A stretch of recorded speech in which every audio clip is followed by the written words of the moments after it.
So let's have a look. We spoke to Mr. Pinarayi, and he is actually somewhat changing his image. He's becoming a much more friendly, open, from a very hardliner and a tough personality, a much more accessible person. Even Shekhar was charmed and surprised. Comrade, politics of Kerala is generally left of center. You are obviously left, Congress is also left of center. So what is the difference between the two parties and the kind of governments you offer? കേരളത്തിലെ ജനങ്ങളുടെ ജീവിതാനുഭവം തന്നെയാണ് ഇതിന് സാക്ഷ്യം.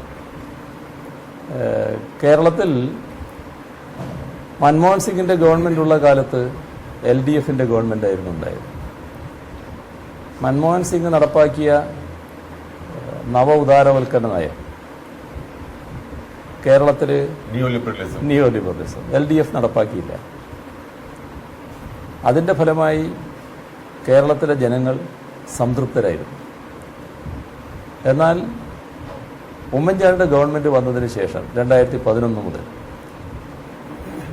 മൻമോഹൻ സിംഗ് ഗവൺമെന്റിന്റെ കാലത്ത് തന്നെ ഇവിടെ നടപ്പാക്കിയത് നവ ഉദാരവൽക്കരണ നയമാണ്. നവ ഉദാരവൽക്കരണ നയത്തിന്റെ ഏറ്റവും വലിയ പ്രത്യേകത പാവപ്പെട്ടവർക്കെതിരാണല്ലോ അത്. In West Bengal, you are allying with the Congress. Here you are fighting the Congress. Are you against that alliance in West Bengal? ബംഗാളിനെ കുറിച്ച് വരുന്ന വാർത്ത, അതിന്റെ മറ്റു കാര്യങ്ങളൊന്നും എനിക്ക് പറയില്ല എന്താണ് സംഭവിച്ചിട്ടുള്ളത്. ആ വാർത്തകളുടെ നിജസ്ഥിതി മനസ്സിലാക്കിയതിന് ശേഷം പിന്നീട് പറയാൻ മാത്രമേ കഴിയില്ല. Is it an embarrassment for you in Kerala? അല്ല, ഞങ്ങൾ ഇവിടെ ശക്തമായി കേരളത്തെ എതിർത്തുകൊണ്ട് പോവുകയാണ്. ഞങ്ങൾക്ക് യാതൊരു തരത്തിലുള്ള ആലോചനയും ഒരു തലത്തിലും കോൺഗ്രസുമായി ബന്ധപ്പെടുന്നതിനെ കുറിച്ച് ഉണ്ടാകാനേ കഴിയില്ല. കാരണം ശക്തമായി കോൺഗ്രസിനെയാണ് ഞങ്ങൾ എതിർക്കുന്നത്. No coalition government. If you win, if you win, you'll have a coalition government in West Bengal. No. We have no understanding with the Congress. If you win the election, then no. That problem is not arising. So if you come into power, what will be your prohibition policy in relation to the current policy? Will you go back to the old policy or continue with the current policy? ഞങ്ങൾ മദ്യത്തിന്റെ ഉപഭോഗം വർദ്ധിക്കാൻ പാടില്ല എന്നതിലാണ് നിൽക്കുന്നത്. മാത്രമല്ല, മദ്യത്തിന്റെ ഉപഭോഗം കുറച്ചു കൊണ്ടുവരാനുള്ള ഫലപ്രദമായ നടപടികൾ ഞങ്ങൾ സ്വീകരിക്കും. ഇവിടെ 23 വയസ്സ് ആ പ്രായം വരെ മദ്യം ഉപയോഗിക്കാൻ പാടില്ല എന്ന ഒരു നിലപാട് ഞങ്ങൾ എടുക്കും. 23 വയസ്സ് വരെ ഉള്ളവർക്ക് മദ്യം കൊടുക്കുന്നുണ്ടെങ്കിൽ അത് ശിക്ഷാർഹമാവും. മദ്യത്തിനെതിരെ മദ്യവർജന സമിതിയുമായി ബന്ധപ്പെട്ടുകൊണ്ടുള്ള പ്രചാരണങ്ങൾ ഞങ്ങൾ സംഘടിപ്പിക്കും. So if you win these elections, the party will decide who's the chief minister. Yes. Everybody is saying you will be chief minister.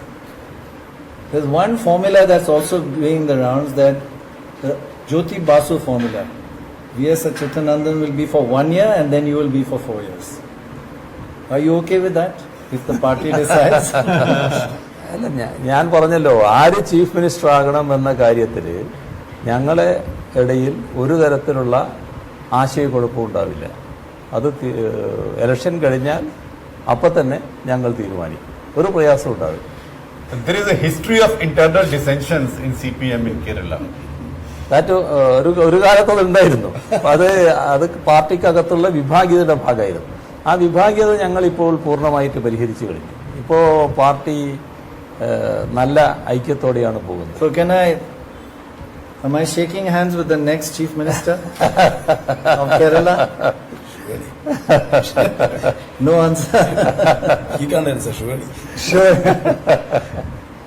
Thank you very much for spending the time. Thank you. Thank you for your campaigning. Thank you for your visit. Thank you.